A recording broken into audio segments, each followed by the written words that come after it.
देश भर में मौसम ने अचानक करवट ले ली है। बंगाल की खाड़ी में हलचल बढ़ने से मानसून के तय समय से पहले पहुंचने की संभावना बनती दिख रही है।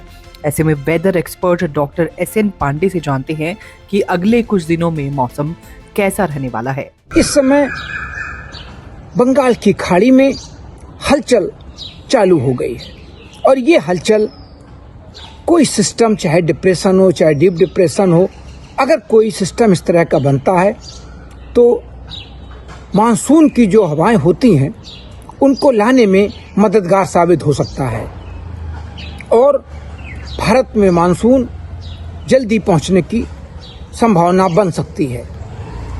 फिलहाल अभी उत्तर भारत का गुजरात, राजस्थान, मध्य प्रदेश, उत्तर प्रदेश सारे शुष्क हैं।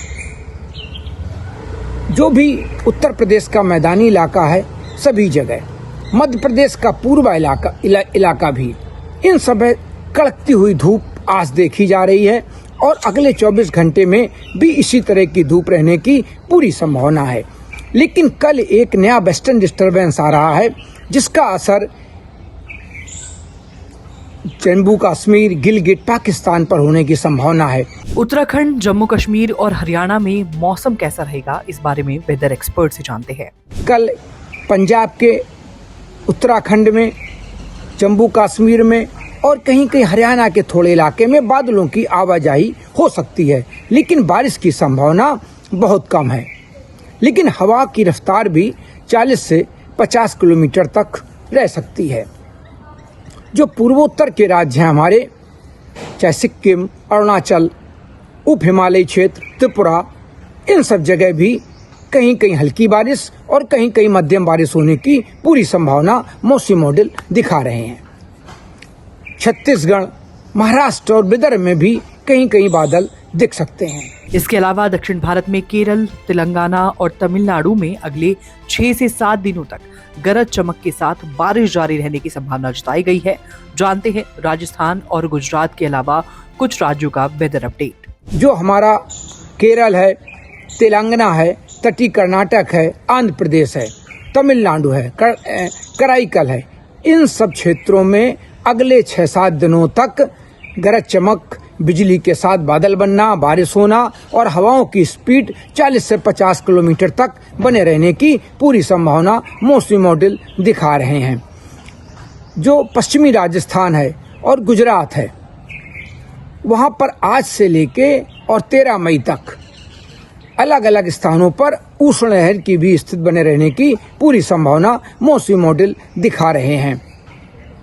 लेकिन जिस तरह से उत्तर प्रदेश के कुछ इलाकों में रातें बहुत ठंडी हो रही हैं और तापमान 18 तक रिकॉर्ड किए गए, जो पिछले 30 से 40 सालों में मई में कभी भी नहीं देखे गए, तो ये स्थितियां भी कहीं ना कहीं थोड़ा परेशान करने वाली हैं कि क्या क्लाइमेट चेंज का असर है, जलवायु परिवर्तन हो गया है, कि ऐसी स्थितियां देखी जा रही हैं कि मई में भी जो मई का पहला हफ्ता गया है वो पूरे उत्तर प्रदेश और उत्तर भारत के ज्यादातर इलाकों में बिल्कुल ठंडा गया है, जो कई दशकों के बाद इतनी ठंडक मई के पहले सप्ताह में देखी गई है।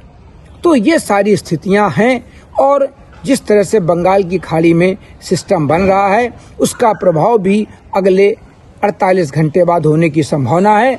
अब वो सिस्टम कितना मजबूत होता है और क्या वो मानसूनी हवाओं को थोड़ा आगे बढ़ाने में मदद कर सकता है, ये सब चीजें आगे देखी जाएंगी। फिलहाल आप सजग रहिए, सतर्क रहिए। मैं हूँ मौसम विशेषज्ञ डॉक्टर SN सुनील पांडे, कानपुर से। मुझे बरसात की झीनी झीनी फुहारें मिले ना मिले, हमें पावस की उमस चाहिए। जी हाँ, मैं किसान हूँ, क्रांति बीज बोना चाहता हूँ।